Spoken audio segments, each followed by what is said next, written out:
अस्सलाम वालेकुम प्यारे पाकिस्तानी। उम्मीद है आप जाओगे खुश होंगे या खुश रहने की कोशिश कर रहे होंगे अपनी फैमिली के साथ। ईद कुर्बान के मज़े लेने की भी कोशिश कर रहे होंगे। एक जो रेन ऑफ टेरर फैलाई गई है, जो फैली है, उसमें डर डर के आप बेचारे, और जो साल पहले पाकिस्तान के हालात थे, जिस तेज़ी से तरक्की कर रहा था, इमरान खान ने मैसेज दिया, तकरीर तो नहीं कह सकते, वो भी ख़ास तौर पर जो DGISPR की तरफ से एक चवल मारी गई उसके बाद, तो आपने देख ही लिया होगा एनालिसिस के मुल्क किधर जा रहा था, कैसे था, और मुल्क के क्या हालात कर दिए हैं माफिया के बॉसेस ने। अपने राजा दाहिरों को ला के छोड़ दिया, फिरौनों को ला के छोड़ दिया अवाम के ऊपर। वो जिसको चाहे जब मर्जी उठा रहे हैं, जो मर्जी कर रहे हैं, लोगों से पैसे ले रहे हैं, खून नचोड़ रहे हैं, और सारी दुनिया में इनके फैले हुए नेटवर्क जो पाकिस्तानियों के खून पसीने की कमाई से ये चलाते हैं, और वो पाकिस्तानियों को धमकियाँ देने के लिए, उन पर केस बनाने के लिए छोड़े हुए हैं, चाहे वो यूरोप में हो, चाहे अमेरिका में हो, चाहे कनाडा में हो।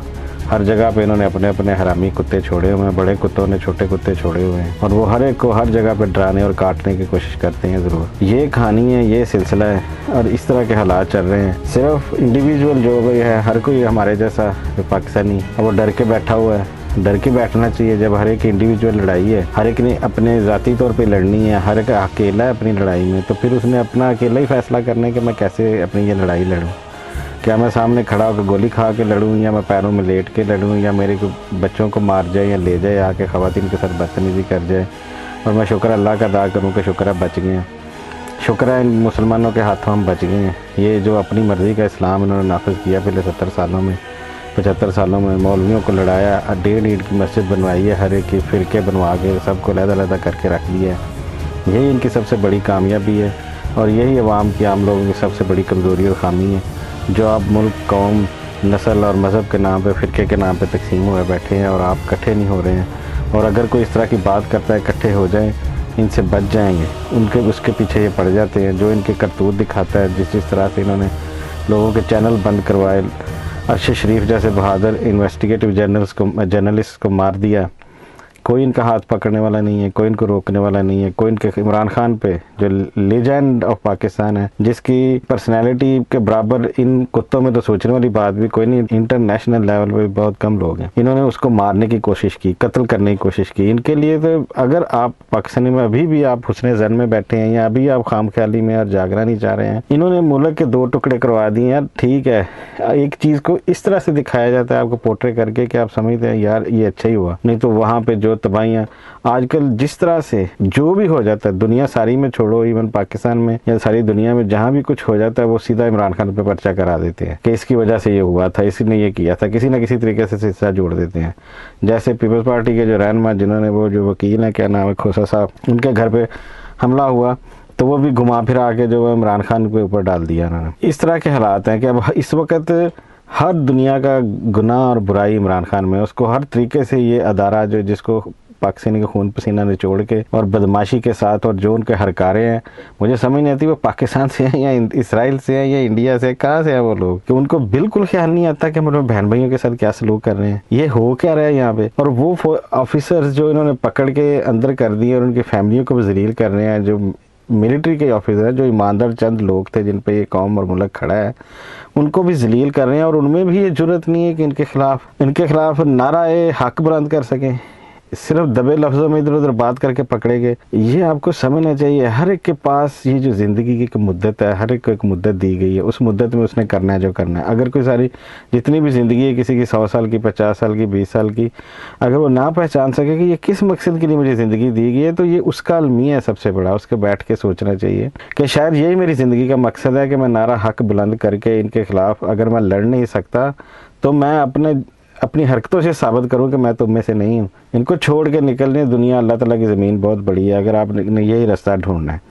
और अगर लड़े, मुजाहिद बने, तो वही बात जो मैं बार बार करता हूं कि आपकी सिर्फ हम तादाद से इनको हरा सकते हैं। आप इनको कभी भी एक इक्का दुक्का लड़के नहीं हरा सकते, क्योंकि उन्होंने बेस्ट ट्रेंड कुत्ते तैयार किए हुए हैं, मुद्दतों से पैसा दे के अंदर बाहर से, और पता नहीं कहाँ से ये टेररिस्ट लाते हैं, जो भी कार्रवाइयाँ करवाते हैं। जिनको तो ये इस तरह पकड़ के जलील कर सकते करते हैं, और जिनको नहीं कर सकते उनको वैसे मरवा देते हैं, जैसे हेलीकॉप्टर क्रैश में पीछे वो जनरल फौत हुए थे। इस तरह के सारे काम ये कर सकते हैं और कर रहे हैं। मैं तो इस चीज़ का पूरी तरह कायल हूँ। मुझे वो भी ज़माना याद है जब हमने बहसें की बांग्लादेशियों के साथ, इंडियंस के साथ, अफ़गानियों के साथ, इन्हीं के लिए कहा कि नहीं ये नहीं हो सकता, जनरल और फ़ौज के बगैर पाकिस्तान एग्जिस्ट नहीं कर सकता। इन्होंने जो कुर्बानी है, सियासतदान करप्ट हैं। लेकिन आज खुल के सामने आ चुका है। अब मैं कैसे आंखें बंद करके ये देख लूँ कि बिल्ली आ रही है और मैं को नहीं आ रही। ये अब कबूतर बनना छोड़ दें। और ये मुझे भी अब तो गालियाँ पड़ रही हैं, कभी यूट्यूब पे, कभी जहाँ जिस सोशल मीडिया पे इनको मौका मिल रहा है, इन्हें पता चल रहा है, वो हर तरीके से जो उनके छोड़े हुए कुत्ते हैं, जो बड़े छोटे हर तरह के बदमाश हैं, क्योंकि इनके साथ तो सारे बदमाश हैं, इनके साथ कोई इंसान का बच्चा नहीं है, क्योंकि रीज़नेबल बात तो कर ही नहीं सकते, ये लॉजिक पे तो ये बहस कर ही नहीं सकते। ये तो सिर्फ एक असूल पे चल रहे हैं कि आज हमारे हाथ में ताकत है, और ताकत के डायनामिक्स भी देख लें कि उसको फिर नज़र नहीं आ रहा होता कि मैं भी किसी दिन मरूंगा, मैंने भी किसी दिन रिटायर भी होना है। जितने भी एक्स चीफ हैं, जनरल हमीद गुल भी था, उसने भी अपने ज़माने में बेनज़ीर और जितने सियासतदान थे उनको बहुत जलील किया, बड़ी साजिशें की, IJ बनवाई, सारा कुछ। रिटायर होने के बाद उससे बड़ा लामा भी कोई नहीं था, वो भी तकरीरें करता फिर रहा था। यही हाल है इन सब के कि कुछ तो ऐसे कुत्ते हैं कि वो रिटायर होने के बाद भी अपनी बाजू और टांग वहीं पर रखते हैं, हर एक को, उस कौम को किसी ना किसी तरीके से जलील करके, हर एक इंसान को उसके कोई ना कोई उसकी खामी के ऊपर दबाव डाल के। हालांकि सारी महज़ब दुनिया में, इवन इस्लाम में, अल्लाह ताला ने और उसके नबी ने सख्त मना किया किसी को उसके गलत नाम से बुलाना, यानी कि किसी को भी उसके अंदर एक शर्मिंदगी पैदा करनी, उसके जो कहते हैं ना दुखती रग है उसको दबाना, और उसको हर वक्त ज़हनी तौर पे एक नफसियाती मरीज़ बना देना उसको बातें कर कर के, इससे सख्त मना किया। लेकिन इस्लाम का इनके साथ तल्लुक़ ही कोई नहीं है। ये तो उस असूल पे चल रहे हैं रब नेड़े के कसौने, और ये कसौने वाले चक्कर में। लेकिन ये उनको भूलना नहीं चाहिए, वक़्त सब पे ही आते हैं, सब की जलील होंगे, आप भूलें मत। अब आज तक गद्दारों को कभी भी कामयाब होते नहीं देखा। ठीक है, कौम अगर इस तरह सोई रही तो ये जो उन्हें पाकिस्तान की सूरत में एक तोहफ़ा मिला था, ये भी उनके हाथ से निकल जाएगा। इंडियन तो वो चाहते हैं कि हमने कभी ना कभी अनडू करना है इसको, वो तो करेंगे, वो तो तैयार बैठे हैं। और ये इन्होंने बना दिया सैटेलाइट स्टेट उस मुल्क को, इंडिया की भी पहले भी था, खैर दबे लफ्ज़ों में, अब पूरी तरह बन गया।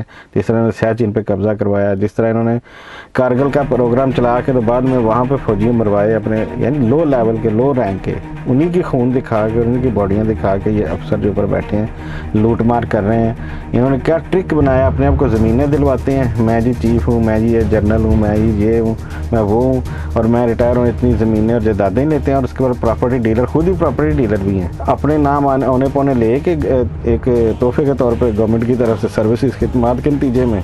और उसके बाद इनके साथ जरदारी और नवाज शरीफ के आगे जो प्रॉपर्टी डीलर मिले हुए हैं, उनके साथ रियाज, मलक रियाज और ये वो के ज़रिए उनके औने पौने लेके गवर्नमेंट से इधर उधर फिर लाखों करोड़ों में। और वो जो गैर मुल्कों में रहने वाले पाकिस्तानी हैं जो वहाँ पे इन्वेस्ट कर रहे हैं, उनसे पैसे कमाते हैं। और बाद में चंद दिनों पहले वीडियो देख रहा था कि किस तरीके से जलील कर रहे थे उसको।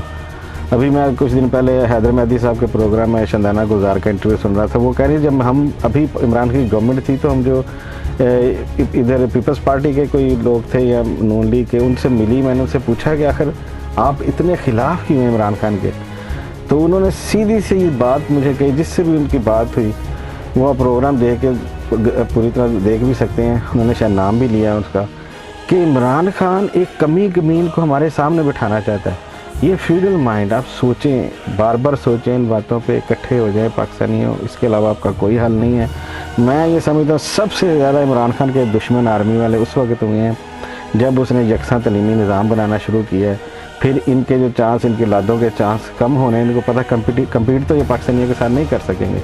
ये तो सिर्फ एक एक्स्ट्रा उनको दबा के उनके हक छीन के आगे अपने औलादों को ला सकते हैं। इसके साथ ही मैं अपनी बात ख़त्म करता हूँ आज की, और मैं ये फिर आपसे रिक्वेस्ट करता हूँ, अपने अंदर की रेशा दवानियों को छोड़ें, इकट्ठे हो जाएं, सब मुसलमान भाई भाई हैं। जो भी छोटे मोटे आपके फ़िरक़ों के खिलाफत मौलवियों ने आपके अंदर पैदा कर दी हैं, उनको भूल दें। हम आम इंसान हैं, गरीब लोग हैं, हम सब के एक ही मसाइल हैं। हर कोई अपनी मस्जिद में जाए, कोई किसी को नहीं रोकता। इसके साथ ही पाकिस्तान जिंदाबाद, पाकिस्तानी कौम पाइंदाबाद। अस्सलाम वालेकुम।